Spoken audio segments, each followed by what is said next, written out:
The beginning of going alone. I remember when I first thought up the idea of going alone.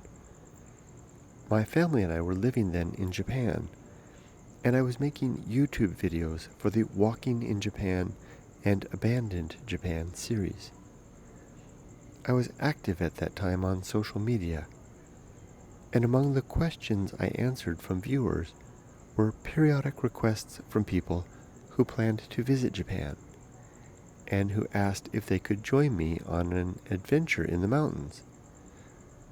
Such arrangements only rarely worked out, as the logistics of visiting both Japan and my out-of-the-way city proved more challenge than most Japan dreamers were willing to overcome, though I did escort at least 1 or 2 groups a year with me into the Japan Southern Alps.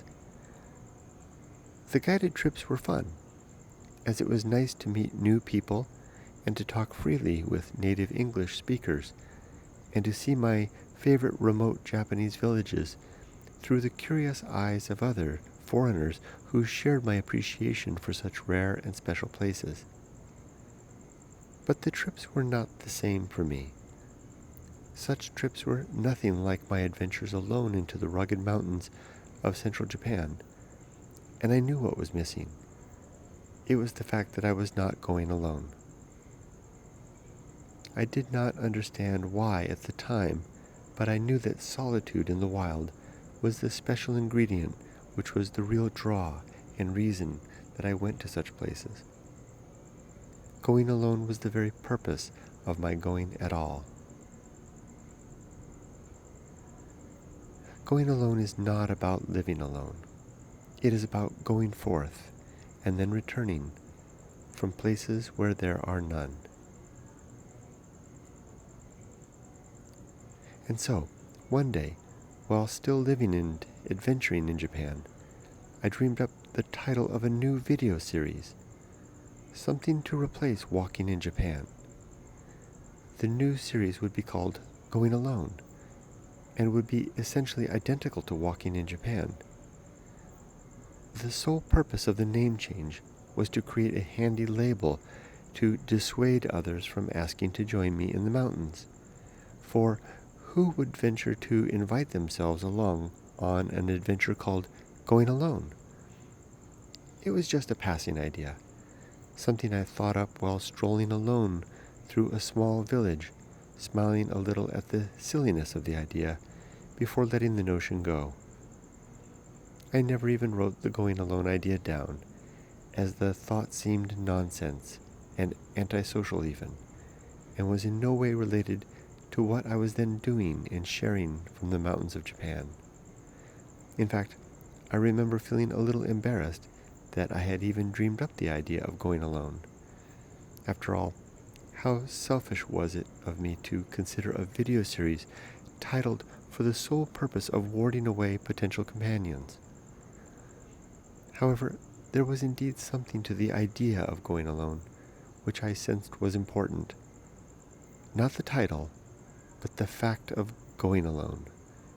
And it was this relatively rare experience of being alone in the wild, which was the true thing which I was trying to protect. Not my privacy, but my being alone.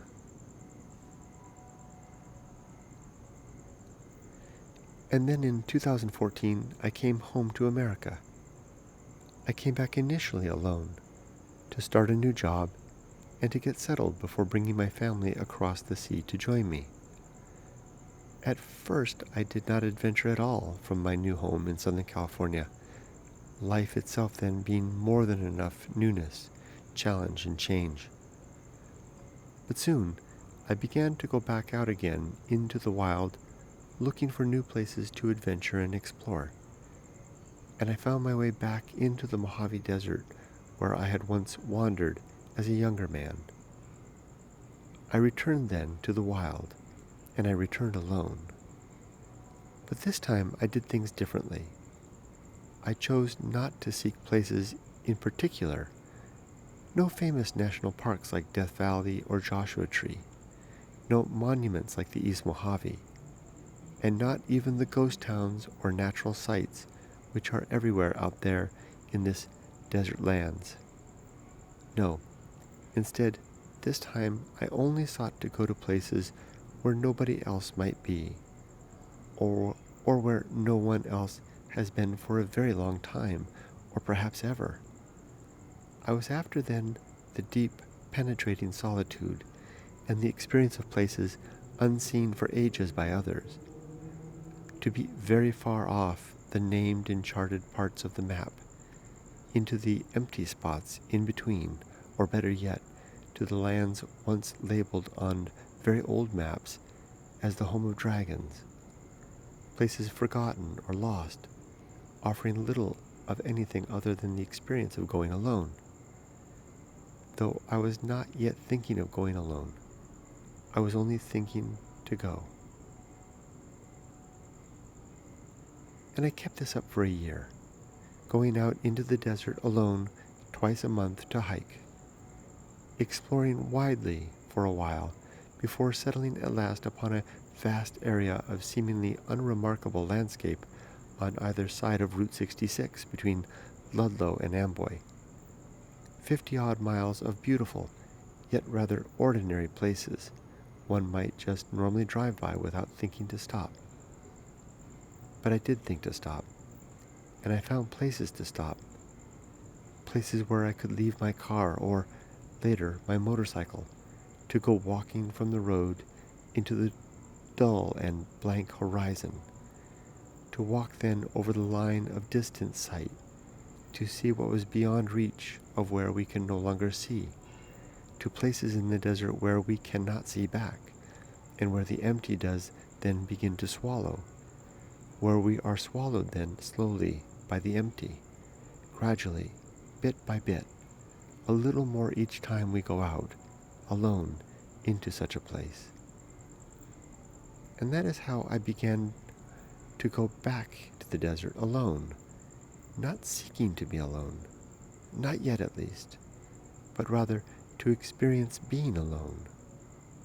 Until one day it began to dawn on me that I could just barely see something now way out there which I had never seen before, except maybe briefly once or twice as a young man during those early years when I came to the desert alone. I was beginning to see, or sense might be a better word, what there was, or wasn't might be a better term, way out there alone in the desert wild. The great indifference became apparent to me then, and I knew that I could only sense such empty if I were first myself drained to nearly nothing. I had to come to the desert alone, and I had to go far, and deep, and wild, and almost lost.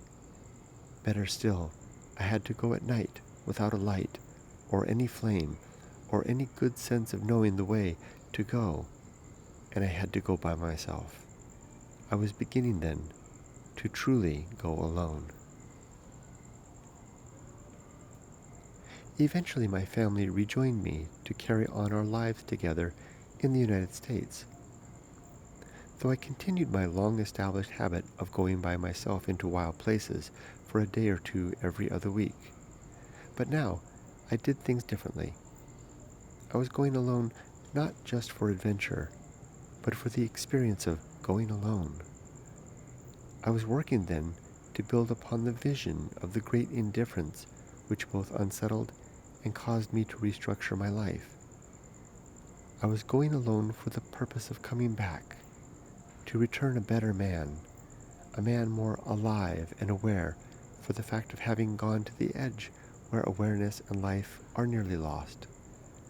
Not the edge born of danger, but the frontier perceived of deep solitude, and the fact of the deliberate act and endeavor of going alone. I went alone into the desert not to escape, nor to rest, nor to seek comfort, but to die. I went alone to the desert to expire my certitude, belief that I in any way understood. I went alone to the desert to lose there my very life of peace. I went alone to the desert to waste my body and my belief to nothing, to become a dry and hollow shell, to blow in the hot wind and freeze in the night and desiccate myself to sand. I went alone to the desert to become a nothing corpse among the hard-angled stones, unburied below the inferno sun and the vacuum cold of the windless desert night. I went to the desert alone then to return home as someone new, as the man I now am, a lesser man, a slighter man, a more empty man, and one to become filled and made whole and be grown through family and work and home and society and all of the things which the empty desert does seemingly deny. I went alone to the desert to know the contrast which makes this life so precious, scarce, fleeting, and true. I went alone to the desert to discover nothing, that I might then return home to discover and create my everything.